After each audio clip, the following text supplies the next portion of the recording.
Good morning from Disney's Animal Kingdom. Now, normally when you come into this park, you're looking for animals. Maybe Everest, maybe trying to beat that flight of passage line before it turns into a 2 hour commitment and a lower back issue. But today, we're here to look at green walls. Yeah, because DinoLand USA is officially gone, and this entire area of the park is now one big construction zone as Disney starts building the brand new Tropical America's land. So in this video, we're gonna head back to where DinoLand used to be, see what it looks like right now, and see what we can see, talk about what's already happening back there, and what's eventually going to replace it, because this is one of the biggest glow-ups Animal Kingdom has ever attempted. If you're new here, I'm Dave from the Sorcerer's Vault, where we help you make the most of your Disney vacation with tips, strategies, and apparently now demolition updates. And hey, if you enjoy this kind of what's coming next Disney content, go ahead and hit that subscribe button before I start acting like I know what's going on back there. Now, let's go check out what used to be DinoLand and it's currently just vibes and heavy machinery. So before all of this became construction walls and heavy equipment, this area was DinoLand USA. And DinoLand always had a very unique personality, because one side of the land was all about fossils, paleontology, and dinosaurs, and the other side looked like somebody turned a roadside carnival into a dinosaur attraction after about 3 energy drinks. But honestly, that's kind of why people loved it. You had Dinosaur, which was basically Disney asking, how much chaos can we fit into one ride vehicle? You had Chester and Hester's Dinorama with carnival games, giant plastic dinosaurs, and enough bright colors to burn themselves into your memory forever. And then there was Primeval Whirl. You know what? Let's not talk about that one.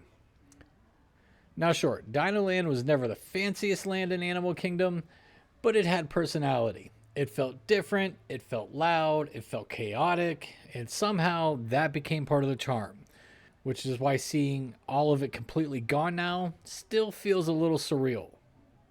Currently, there's honestly still not a ton to see back here from the guest areas. I did manage to find a little vantage point where you can peek over the walls a bit, and right now, it's still mostly dirt, which I know probably isn't the thrilling Disney content people dream about. Dave, show us the piles of dirt. But if you look closely, you can actually start to see a few structures beginning to take shape back there. Nothing fully recognizable yet, nothing where you can immediately go, oh, that's definitely this, or oh, that's definitely that. But you can tell this project is officially moving beyond demolition and is into actual construction. And that's the part that starts getting exciting, because now that the buildings are starting to go vertical, it suddenly gets a whole lot easier to picture what this area is eventually going to become. So what exactly is replacing DinoLand? Disney is building an entirely new area called Tropical Americas. And visually, this honestly sounds like a really strong fit for Animal Kingdom. Lush scenery, ruins, maybe waterfalls. That kind of environment is where this park really shines. Now, one of the major additions coming to the land is the Encanto attraction, where guests will actually enter the Madrigal house. And we already know the story is supposed to tie into Antonio's gift of communicating with animals, which definitely helps connect it back to the overall theme of Animal Kingdom. I'm just really curious to see how much Disney leans into the animal side of Encanto once the attraction is fully built. And then there's Indiana Jones replacing Dinosaur. From a ride standpoint, this makes total sense because Disney is basically retheming the existing dinosaur ride system. But thematically, Indiana Jones is definitely the one I'm most curious about. And don't get me wrong, I love me some Indy. But when you think Animal Kingdom, your brain usually goes to nature, conservation, animals, not necessarily a guy running through temples while giant boulders try to flatten them.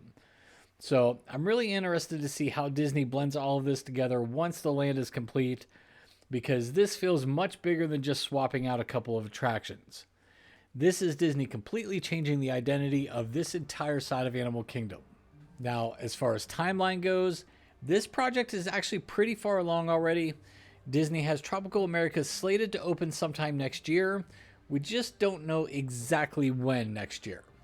But honestly, looking over the walls now compared to even a few months ago, you can definitely tell this project has moved beyond just demolition. There's still a long way to go, obviously, but structures are starting to take shape, Crews are actively working back there, and this whole thing is beginning to feel a lot more real. And again, once this land opens, it's completely changing this side of Animal Kingdom, because DinoLand wasn't just another area getting a small refresh. This was one of the park's original lands from opening day. So whether you're excited for the future of the park, still sad to see DinoLand go, or maybe a little bit of both, this is definitely one of the biggest transformations Animal Kingdom has ever gone through. So that's what I've got on what's going on back here right now at Animal Kingdom starts the transformation into Tropical Americas. And honestly, there's already a little more happening back here than you might expect. You know, we got to try and peek over the walls a little bit. You can see some of the new structures going up, which is both exciting and also a reminder that DinoLand is really gone. I'll definitely be keeping an eye on the progress every time I'm back in the parks. So if you want to follow along as this goes from giant patch of dirt to an actual theme land, make sure you're subscribed. Thanks for hanging out with me today, and I'll see you real soon